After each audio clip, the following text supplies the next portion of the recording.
오늘은 이 말씀으로 훌륭한 인간 또 훌륭한 신앙인이 되라 그런 주제로 말씀을 전하겠습니다. 자, 창세기 23장 우리가 1절부터 20절까지 이렇게 다 읽었는데요. 어떻게 보면 아브라함의 삶 속에서 벌어졌던 하나의 그 작은 일입니다. 아내가 죽었으니까 작은 일은 아니죠. 사라가 127살에 죽었어요. 그래서 정말 거의 100년을 해로하고 그렇게 죽었습니다. 우리 100년 해로하세요 그런 말을 하는데 진짜 100년 해로하고 그렇게 죽었어요. 그래서 이제 사라가 죽은 이후에 아브라함이 슬퍼하고 죽은 다음에는 뭐가 있어야 돼요? 매장지가 있어야 되잖아요. 땅이 있어야 이제 땅을 사가지고 거기 이제 매장을 해야 되는데 아브라함은 이 당시에 가나안 땅에 땅 한 평도 가지고 있지 않았습니다. 반유목민 생활을 했기 때문에 창세기를 보면 아브라함이 여기저기 상당히 많이 돌아다니면서 이렇게 살게 되었어요. 땅이 없습니다. 그러니까 이제 땅을 사야 돼요. 근데 오늘 이제 우리 같이 이렇게 본문을 읽었는데 땅을 이제 해족속들한테 땅을 살려고 하는데 해족속은 그냥 거저 주려고 그러고 아브라함은 살려고 그러고 이런 가운데 아주 아름답게 이 거래가 이루어지고 아브라함이 이제 땅을 얻어서 자기 아내 죽은 아내를 매장하는 그런 이야기입니다. 여기 성경을 읽으면은 야 이거 하나님께서 성경에 우리에게 이제 주시는 이 중요한 영적인 교훈, 인생의 교훈 이런 말씀들을 이 성경에 딱 주시는데 어떻게 보면 이거 그냥 아브라함이 오늘 말씀은 그거 아니에요. 매장지 거래하는 내용이 주거든요. 이 말씀을 우리에게 왜 주셨을까? 이 중요한 성경 말씀에다가 우리가 그렇게 생각할 수도 있습니다. 근데 성경은 어떤 책이에요? 하나님이 우리에게 하시는 말씀이에요. 계시의 말씀입니다. 그러니까 이 매장지를 이제 매장지로 굴을 사는데 밭을 사고 밭에 있는 굴을 사고 이렇게 이제 땅을 사는 거죠. 예? 근데 이 이야기를 통해서 하나님께서 우리에게 주시고자 하시는 메시지가 뭐냐 이거죠. 이게 이제 우리에게 중요하지 않습니까? 거기서 이제 오늘 제가 두 가지를 얘기하려는데 하나는 이웃과의 관계에서 어떻게 살아야 되겠는가? 우리 하나님 믿는 사람들이 오늘 말씀을 보면은 아브라함이 이웃과의 관계에서 어떻게 살아왔는지 하는 말씀을 우리가 알 수가 있어요. 또 하나는 이웃과의 관계 속에서 한 사람의 사람으로 살아가면서 하나님과의 관계는 우리가 또 어떻게 되는가 하는 이런 인간적인 부분과 신앙적인 부분이 여기에 다 나타나 있습니다. 하나의 이야기로 나타나 있죠. 이야기로. 오늘 좀 한번 잠깐 공부를 해보겠습니다. 자, 오늘 이 말씀을 보면은 아브라함은 하나님을 잘 섬기는 훌륭한 신앙인이었을 뿐만 아니라 이웃 사람들과의 관계 속에서도 신뢰받고 존경받는 훌륭한 사람이었어요. 우리 그걸 알 수가 있습니다. 여기 신앙생활이라고 하는 것은 수직적인 관계죠. 하나님과 나와의 수직적인 관계가 신앙생활입니다. 그러나 신앙생활 즉 하나님과 나와의 수직적인 관계가 잘 되는 사람은 신앙이 좋은 사람은 다른 사람들과의 수평적인 관계도 역시 어떻게 돼요? 좋은 관계를 유지하게 되어 있습니다. 그러니까 이 신앙과 우리의 인생은 이건 동전의 양면과 같은 거예요. 신앙은 좋은데 저 사람은 신앙은 좋은데 인간성은 참 별로다. 그는 뭔가 모순되는 거죠. 그 앞에 신앙이 올바른 신앙이 아니에요. 신앙과 인격, 인품, 성품, 품성 이런 것들은 이게 동전의 양면입니다. 이 두 개의 별개의 실체가 아니에요. 그래서 신약 시대로 오면은 믿음과 우리 장로께서 자꾸 믿음과 행위 그래가지고 구원은 믿음으로 받고 행함으로 받지 않습니다. 이래서 믿음과 행위를 자꾸 이제 분리시키는 물론 가르치긴 가르쳐요. 구원받은 다음에 하나님의 은혜를 기억하면서 선하게 살아야 됩니다. 그렇게는 이야기는 하지만은 그 믿음과 행위를 분리시키고 구원에서 이 삶을 분리시킴으로 말미암아 이 장로교환의 윤리가 굉장히 약화되는 이 신학의 모순이 있어요. 그래서 제가 이제 미국에서 공부할 때도 그래서 바울 신학의 구원론 이렇게 다루면서 바울의 구원론에서 이제 믿음과 행위의 관계 이런 것들을 이제 연구를 했는데 이것은 다른 두 개의 별개가 아니에요. 내가 하나님을 향하여 정말 나의 모든 것을 다 드리는 참된 신앙인이 되어 갈수록 우리가 믿음이 좋다, 신앙이 좋다 그런 얘기를 하는데 그 사람의 인격도 인품도 같이 변화가 되게 돼 있습니다. 같이 가는 거예요. 우리가 예수 믿고 구원받으면은 우리 안에 성령님이 들어오시기 때문에 한 번에 확 다 변하지는 않겠지만은 그 성령님이 나를 어떻게 해요? 조금씩 변화시켜 가세요. 나의 모난 부분들, 도덕적으로 옳지 못한 부분들, 성품적으로 문제가 있는 부분들을 변화시키기 때문에 날마다 정상적인 신앙생활을 하는 사람이라면은 날마다 그 인간성도 좋은 사람으로 변화돼야 그게 정상적인 신앙생활입니다. 오늘 하나님이 이 말씀을 통해서 우리에게 그것을 보여줍니다. 자, 이제 아내가 죽었어요. 아마 오늘 이게 본문을 읽어보면은요, 아브라함이 이제 자기도 나이가 많아지고 사라도 나이 많아졌잖아요. 그럼 이제 사람이 나 혼자가 죽겠구나 그렇게 생각하면서 이제 죽을 날 얼마 앞두면은 사람들이 그 자기 매장지를 찾더라고요. 제가 이제 옛날에 그 우리 장인어른도 보면은 당신께서 당신이 묻힌 묘자리를 살려고 친히 아들을 데리고 돌아다니다가 지금 이제 계신 그곳을 발견해가지고 거기가 너무 좋아가지고 그 땅을 사셨어요. 그래서 지금 거기 우리 장인어른 장모님이 다 이렇게 묻혀 계십니다. 또 저희 아버님도 돌아가시기 얼마 전부터 이제 국립묘지로 계속 가셨는데 저희 아버님 이제 국가유공자이기 때문에 국립묘지에 들어가시는데 그게 이제 매장을 하려면 저 대전으로 가야 되고 서울에 가려면 이제 화장을 해서 이제 그 충원당이라고 있어요. 거기 돼야 되는데 어느 날부터 이제 그 충원당 사진을 찍어 오셔가지고 저한테 주시더라고요. 자꾸 보여주시고 이제 가실 걸 직감을 하셨는지 내가 죽으면 이제 여기다가 나를 안치하라고 이제 말씀을 하세요. 그러니까 사람이 이제 그 자기 생에 이제 나이가 먹어가면은 그 매장지를 찾는 것 같아요. 매장지를. 저는 뭐 이제 아직 새파랗게 젊지만은 요새 옛날에 생각도 안 했는데 어디 산 이렇게 스탁 지나가다 야 저기 참 묘자리 좋네 이러고 지나가고 있는 거를 발견하게 돼요. 아직 뭐 멀었지만은. 자, 오늘 이제 보면은 아브라함도 그래서 아마 자기 마음에 들었던 그 매장지로 쓸만한 땅을 눈여겨 보았던 것 같습니다. 근데 자기 땅이 아니에요. 자기 땅이 아니고 자기 나그네일 뿐이고 또 고대인들은 자기 땅을 절대 팔지 않습니다. 그러니까 이제 구하기도 쉽지가 않아요. 그런 가운데 있는데 오늘 성경을 읽어보면 굉장히 이제 수월하게 땅을 자기가 구입을 할 수 있었고 또 그 해쪽 속들도 그냥 막 거저드리겠다고 막 그런 모습을 우리가 볼 수 있어요. 이걸 보면은 아브라함이 이 땅에서 얼마나 그 주변 사람들, 마을 사람들과 관계를 잘하고 살았는가, 그걸 우리가 알 수 있는 거죠. 자, 한번 보겠어요. 사라가 죽었을 때 아브라함이 살던 곳이 이제 마므레라고 하는 곳인데 이곳은 이제 우리가 아는 이름으로 하면은 헤브론입니다. 헤브론 땅에. 자, 창세기를 쭉 읽어보면은 아브라함이 이삭을 번제로 드리려고 할 때가 대략 한 15살에서 17살이라 했지, 이삭이.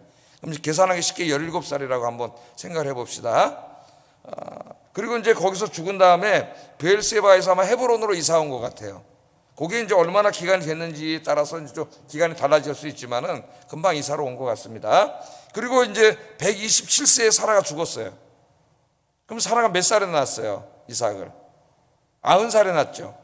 그럼 사라가 죽었을 때 이삭이 몇 살이에요? 37살.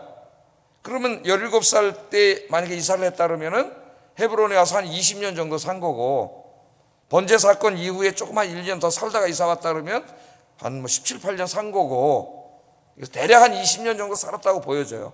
그러니까 헤브론에 와서는 상당히 좀 길게 머물렀습니다. 자, 여러분 저 고대 사회에서 이제 시골을 지금도 뭐 시골에 가면은 마찬가지죠. 어떤 사람이 객지에 와가지고 그 조그만 마을에 20년 살면은 어때요? 동네 사람들이 다 알지. 20년 맨날 눈만 뜨면 보는데 물론 서울은 30년 살아도 몰라요. 아파트 옆에 사람도 잘 모르고 서울은 살아가지만은 시골은 안 그러죠. 고대 사회는 더 그래요. 20년을 이제 함께 이 해쪽 속들이 거기 살고 있었는데 함께 산 거예요. 그러면 해쪽 속들이 20년을 아브라함과 같이 살았기 때문에 아브라함과 관계가 이미 설정되어 있고 저 사람이 어떤 인간인가를 다 알고 있는 거죠. 이 해쪽 속들이. 그럼 해쪽 속들의 눈에 비친 아브라함은 어떤 사람이었을까? 이것은 오늘 믿지 않는 우리 주변에 있는 사람들에게 눈에 비친 나의 모습이 어떤 사람인가 하는 굉장히 중요합니다. 우리가 세상 안 믿는 사람들에게 또 늘 가까이 있는 사람들, 직장이든지 학교든지 뭐 동네든지 어디에든지 어떤 사람이냐가 굉장히 중요한 거예요. 오늘 하나님 우리에게 주시는 말씀의 핵심이 여기에 있어요. 자, 햇사람들은 아브라함을 어떻게 평가하고 있었느냐, 어떤 사람으로 보고 있었느냐는 그 사람이 어려움을 당했을 때 보면 압니다. 슬픈 일을 당했을 때 이 사람들이 어떻게 하고 있는가, 그걸 한번 좀 보세요. 자, 아브라함이 사라를 위한 매장지가 필요합니다. 자기는 땅이 없어요. 그래서 이제 할 수 없이 해쪽 속을 찾아가가지고 이제 지도자들 찾아갔겠죠. 그 매장지를 좀, 내 아내가 죽었는데 매장지를 좀 내가 얻고 싶다, 그런 얘기를 합니다. 자, 그랬더니 자, 한번 보겠습니다. 3절 4절 한번 읽어보겠습니다. 여러분 눈으로 한번 확인해 보겠습니다. 시작.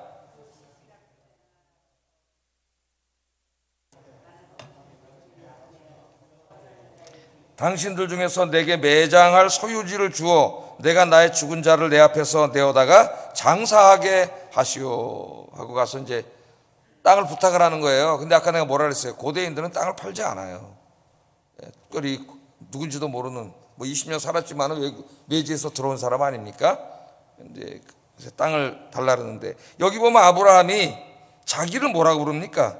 나는 당신들 중에 나그네요 거류하는 자입니다. 우리가 누구랑 이렇게 가서 말을 할 때 자기를 소개하잖아요. 자기를 소개, 내가 누굽니다 할 때 좀 힘 있는 사람들은 굉장히 거만하죠. 힘 있고 좀 이렇게 돈 있고 그런 사람들 제가 이제 만나봤는데 이 목이 잘 안 굽혀져요.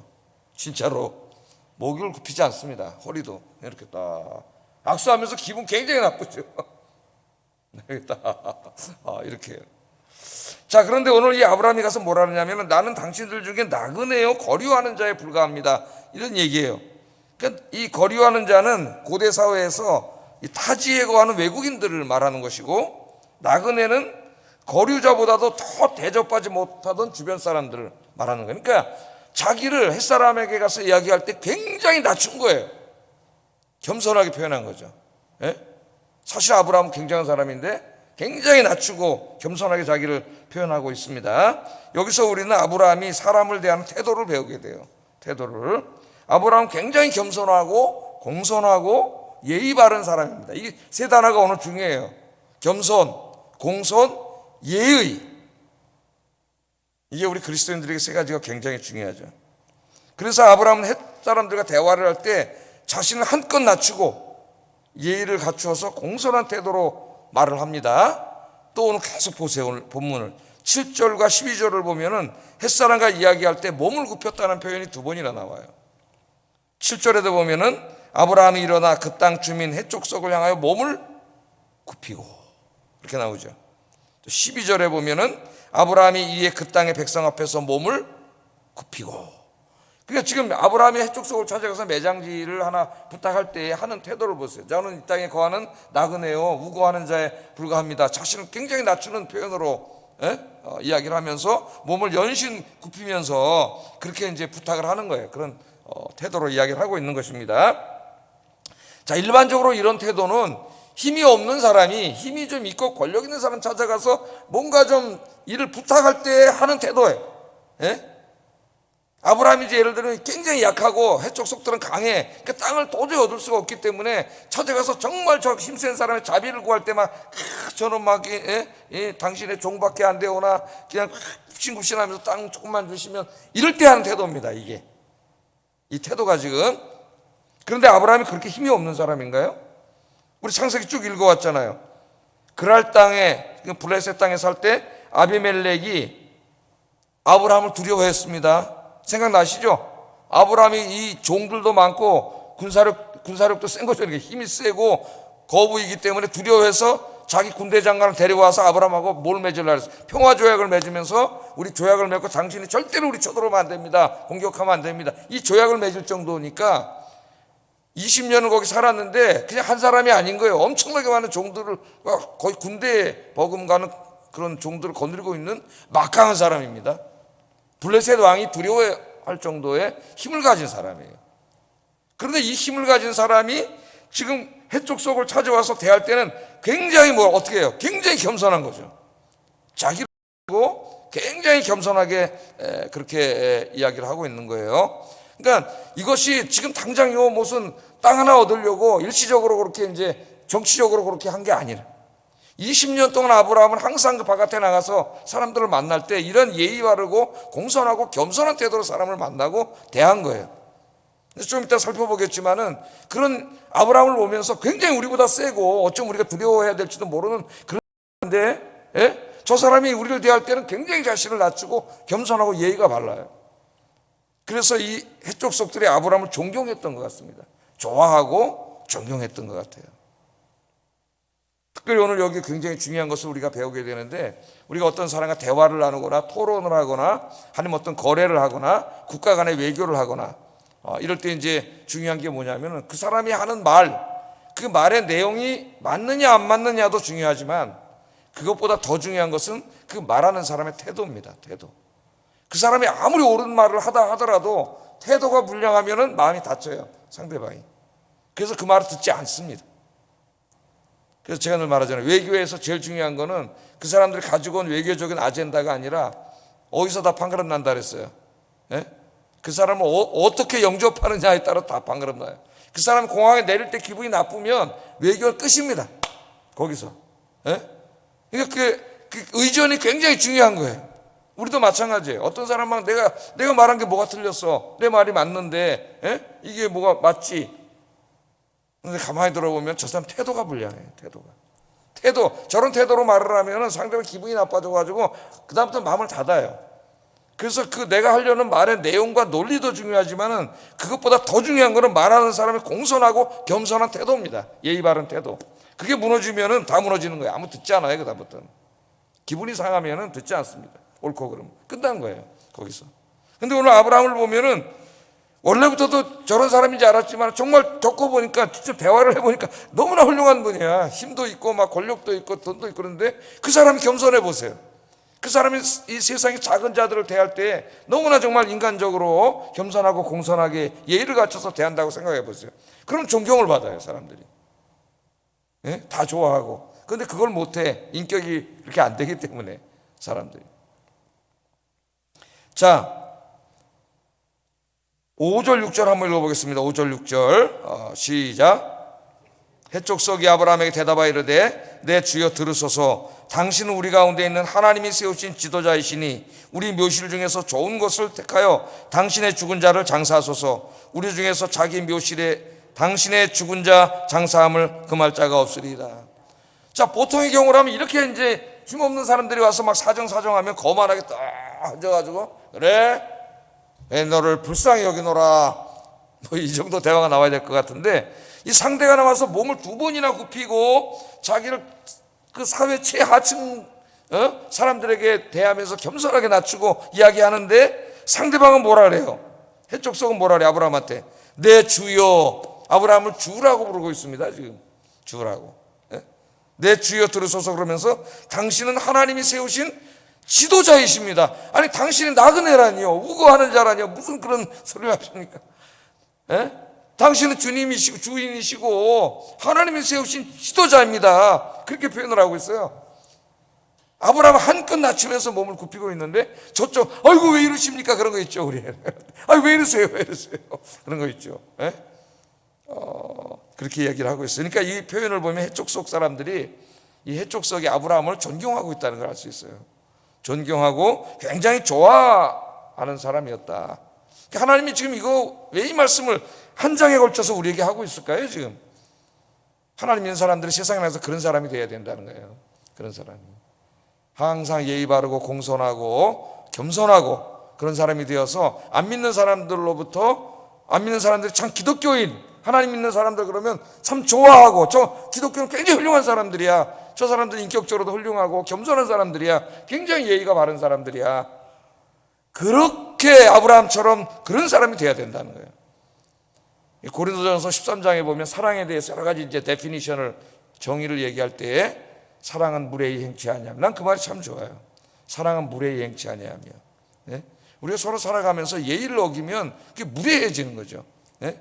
그 무례하게 되면 어떻게 돼요? 그 다음에 기분이 상해. 다 깨져요, 관계가. 그래서 이 사랑이라고 하는 거는 무례하게 행하지 않는 거예요. 무례하게 행하지 않는다는 거는 상대방을 배려하고 그 예의 바르게 행동한다는 거예요. 어디서나 가까울수록 또 예의를 갖춰야 된다 그러지 않습니까? 우리가. 자, 아브라함 굉장히 존경하고 있습니다. 그래서 아브라함이 이제 당신이 원하시는 땅이라면 얼마든지 우리가 드리겠습니다. 예? 얼마든지 드리겠습니다. 아유, 이렇게 와서 굽히고 왜 그러세요? 안 그러셔도 됩니다. 이제 그런 거죠. 너무나 우리가 존경하고 좋아하는 분인데, 예? 이렇게 도와주는 거예요. 그랬더니 아브라함이 감사를 표하면서 구체적으로 이제 내가 저 땅을 갖고 있습니다. 그러니까 그래서 아까 제가 말하는 거예요. 땅을 봐뒀다고. 여러분 이제 땅 봐두셨나요? 아직 젊으셔가지고 이제 아직 나이인데 8절 9절 한번 읽어보겠습니다. 시작.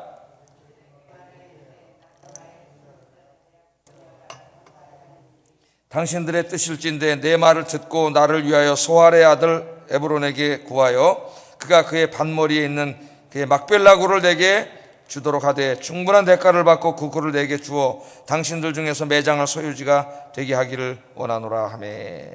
아브라함 땅을 하나 받았는데 에브론이라고 하는 사람이 소유한 막벨라굴, 그걸 굴에다가 이제 유대인들은 갖다 놓잖아요. 그걸 봐왔던 것 같습니다. 저 땅을 좀 주세요. 그렇게 얘기를 하는데 마침 그 자리에 이 땅 주인인 에브론이 참석해 있었어요. 참석해 있었습니다. 그 땅 주인이 그럼 뭐라 그러고 있습니까? 10절 11절 한번 읽어보겠습니다. 자기 땅을 달라는 거죠. 매장지로. 내가 그냥 달라는 게 아니라 뭘 준다 그랬어요? 충분한 대가를 지불하겠다 그래서 이거 조심해야 돼요. 우리가 남을 만나서 막 뭘 이용해가지고 이렇게 뺏겨 먹으려고 공짜로 뭘 얻으려고 그리스도는 절대 그러면 안 되죠. 충분한 대가를 주겠다릅니다. 10절 11절 읽어봅니다. 시작. 그런데 에브론이 이렇게 말해요. 읽어보겠습니다. 시작. 그가 해쪽 쏟고 성문에 돌아온 모든 자가 듣는 데서 아브라함에게 대답하여 이르되 내 주여 그리 마시고 내 말을 들으소서. 내가 그 밭을 당신에게 드리고 그 속에 굴도 내가 당신에게 드리되 내가 내 동족 앞에서 당신에게 드리오니 당신의 죽은 자를 장사하소서. 그 주인이 있다가 자기 땅이에요. 그러다 그 말을 듣고 너무나 기뻐서 기꺼이 공짜로 주겠다고 합니다. 이 많은 땅을 기꺼이 드리겠습니다. 기꺼이. 그러니까 이 에브론이라는 사람이 아브라함을 어떻게 생각하고 있었는가가 여기 다 드러나잖아요. 평소에도 은혜를 굉장히 많이 입은 거예요. 아브라함이 이제 그게 나와요. 자, 그랬더니 공짜로 주겠다 그랬더니 아브라함이 이렇게 말합니다. 12절 13절 읽어보겠습니다. 시작. 그 땅의 백성이 듣는 데서 에브론에게 말하여 이르되 당신이 합당히 여기면 청하건대 내 말을 들으시오. 내가 그 밭값을 당신에게 주리니 당신은 내게서 받으시오. 내가 나의 죽은 자를 거기 장사하겠노라. 아멘.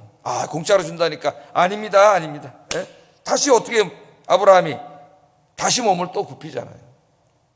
그 땅의 백성이 듣는 데서 에브론에게 말하여 이르되 당신이 합당히 여기면 내가 그 충분한 값을 주고 사겠습니다. 그러니까 지금 저쪽에서 내가 드리겠습니다 할 때 아이고 고맙습니다 받으면 또 괜히 주면서도 또 기분이 괜히 줬나? 이런 생각이 들 수가 있어요.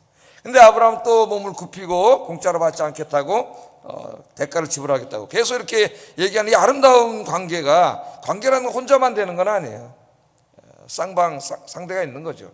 이렇게 하고 있는 거예요.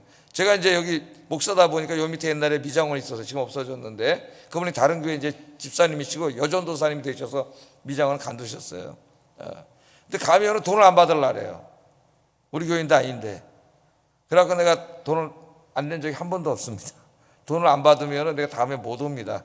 그 돈을 받으세요. 그리고 그 수고를 했는데 돈을 반드시 내죠. 목사 어디 가서 맨날 공짜로 뭐하고 이게 절대 듣고 싶지 않아요. 근데 여기 또 이제 포도원이라고 정형외과가 있어요. 저기 가면은 우리 옛날에 이영철 선생이 지금 여기 있는데 돈 안 받아요. 안수집사님인데 물론 이제 의료보험이 되기 때문에 이제 보험공단에서 받지만은 우리가 또 조금 내야 되잖아요. 그 절대 안 받아. 그 내가 이제 급할 때는 가는데 딴 때는 못 갑니다. 돈을 안 받으니까 못 가겠어요. 왜 공짜로 해달라고 온 것 같아가지고 돈을 좀 받았으면 좋겠는데 돈 좀 받으라 해도 안 받아. 절대 안 받아요. 사람 교육자 저만이 아니라 목사 교육자가 오면 안 받아요. 전사님은 돈 안 받아요. 그러니까 못 가겠더라고요. 돈을 안 받으니까 돈을 좀 받았으면 좋겠는데 근데 그분은 또 자기가 내 주의종을 대접한다는 마음으로 안 받는 거예요. 그분은 그러나 전 내려고 그럽니다. 난 공짜로 안 좋아해요. 오늘 여기 아브라함을 보면 공짜로 주겠다는데 싫다 그래요. 그랬더니 에브론이 아브라함의 말을 듣고 32분이에요. 밭의 가격은 400세겔이지만 내가 이거 받지 않겠습니다. 당신과 나 사이에 이걸 내가 받고 싶지 않습니다. 그냥 드리겠습니다. 또 그러는 거예요. 14절 15절 한번 읽어보겠습니다. 시작. 땅값은 은 400세겔이나 그것이 나와 당신 사이에 무슨 문제가 되리까? 당신의 죽은 자를 장사하소서. 나와 당신 사이에 무슨 문제가 된다고 그거 공짜로 주면 안 됩니까? 이 말 속에 그 아브라함에게 그동안 많은 은혜를 받고 있었음이 드러납니다. 이렇게 드러나는 게 이걸 이제 암시적으로 성경에 보면 우리가 이 성경을 읽으면서 합리적으로 추론할 수 있는 게 있죠. 당신과 나 사이에 무슨 문제가 있다는데 공짜로 주면 안 됩니까? 받으세요. 그랬더니 아브라함은 안 받겠다 그래요. 자, 이게 이제 하나님이 우리에게 주신 굉장히 중요한 교훈입니다. 여러분 오늘부터 세상에 나가셔서 주님 앞에 가실 때까지 우리 주변에 있는 사람들에게 아브라함과 같은, 만나는 모든 사람들에게 아브라함과 같은 훌륭한 그런 하나님의 형상 인간이 되시기를 주의 이름으로 축복합니다. 자, 하나 더 생각해 볼 것은 아브라함의 신앙적인 모습이에요. 지금 에브론이 뭐라 그랬어요? 이 땅값이 은 400세갈 정도 되는 땅인데 내가 당신에게 드리겠습니다. 그랬더니 아브라함이 은 400세겔을 다 주고 섰어요. 근데 사실은 이제 성경에 이렇게 쭉 우리가 땅값을 지금 새벽이라서 제가 다 얘기를 안 하겠지만은 제가 옛날에 창세기 강의할 때 다 얘기했습니다. 땅값 몇 세겔 몇 세겔 굉장히 부풀린 값이에요. 그러니까 에브론이 땅값을 부풀려서 사기치려고 400세겔이라는 게 아니라 원래 가격보다 몇십 배 더 비싸게 불러서 생색을 좀 내려고 그런 거죠. 이렇게 비싼 땅이지만 내가 드리겠습니다. 이거 하려고 한 거예요. 400세겔. 근데 아브라함이 그 400세겔을 다 줍니다. 다 주고 땅을 사요. 자, 여러분 사람이 죽어서 매장을 할 때는 현대 요새도 매장을 하면 어디 갑니까? 고향으로 갑니다. 이제 그게 안 되면 화장한 분들이 이제 또 고향에 그게 없을 경우에는 이제 뭐 이렇게 다른 데로 가지만 대부분 고향으로 가요. 고대 사회에는 100% 고향에 묻힙니다. 근데 이 아브라함은 고향이 여기가 아니에요. 여기 나그네예요. 잠깐 와서 머무는 곳이에요. 원래 고향은 저 갈대아 우르고 그래도 오래 살던 곳은 하란입니다. 그러면 하란에 갔다가 매장을 하는 것이 맞아요. 관습에 의하면은. 그런데 아브라함은 지금 이 남의 땅에다가 땅을 좀 얻어가지고 사가지고 거기다가 지금 막벨라 굴에다 아내를 매장하고 있어. 그 왜 그럴까요, 여러분? 이 헤브론 땅은 가나안 땅이에요. 하나님이 주시겠다고 약속하신 약속의 땅입니다. 그러니까 아브라함이 지금 땅을 산 것은 단지 거기 땅을 산 것만이 아니라 하나님께서 내가 지금 작은 땅을 샀지만 하나님의 약속은 반드시 이루어져서 내 후손들에게 이 가나안 땅을 약속대로 다 주실 줄 믿습니다. 그걸 믿었기 때문에 아내를 거기다 매장한 거예요. 그리고 자기도 거기 이제 자기 매장지도 되잖아요. 거기다 매장을 한 거예요. 그러니까 여기에는 굉장한 하나님의 말씀을 신뢰하는, 약속을 신뢰하는 신앙이 여기 담겨 있는 겁니다. 그래서 거기에 매장을 하고 이제 그 땅을 산 거예요. 조금도 그 약속에서 흔들리지 않는 거죠. 믿음은 하나님의 약속을 믿고 나의 모든 삶을 그것에 맞추는 겁니다. 하나님 약속의 말씀을 믿는 거예요. 그래서 사도 바울 선생도 하나님의 약속의 말씀을 믿고 하나님이 주실 하나님의 나라와 영생과 면류관을 바라보면서 자기 인생을 다 맞췄잖아. 거기다가 디모데후서 4장 6절 8절에 전제와 같이 내가 벌써 부어지고 나의 떠날 시각이 가까웠도다. 나는 선한 싸움을 싸우고 나의 달려갈 길을 마치고 믿음을 지켰으니 이제 후로는 나를 위하여 의의 면류관이 예비되었으므로 주고 들어오신 재판장이 그날에 내게 주실 것이며 내게만 아니라 주의 나타나심을 사모하는 모든 자에게도니라. 아멘. 여러분 성경은 다 약속의 말씀이고 이 약속의 가장 궁극적인 약속은 뭐예요? 우리의 구원과 영생과 영원한 하나님의 나라. 아브라함에게는 가나안 땅을 약속해 주셨지만 신약의 가나안 땅은 하나님 나라예요. 우리가 흔히 말하는 천국이에요. 영원한 하나님 나라의 약속을 주셨습니다. 믿습니까 여러분? 이 땅에 하나님 나라가 이루어진다는 거 믿으세요? 그 약속을 받으셨잖아요. 우리 모두가 가장 큰 약속이에요. 이 약속을 믿고 우리의 인생을 다 주님을 위해 믿음의 길을 달려가시는 여러분 되기를 주의 이름으로 축복합니다. 기도하겠습니다. 두 가지 오늘 공부를 했어요. 항상 겸손하고 공손하고 예의 바른 사람이 되어서 이웃들에게 칭찬받고 존경받는 삶을 살게 하소서. 두 번째, 하나님께서 약속하신 영원한 하나님 나라를 바라보며 믿음의 삶을 살게 하소서. 기도하겠습니다.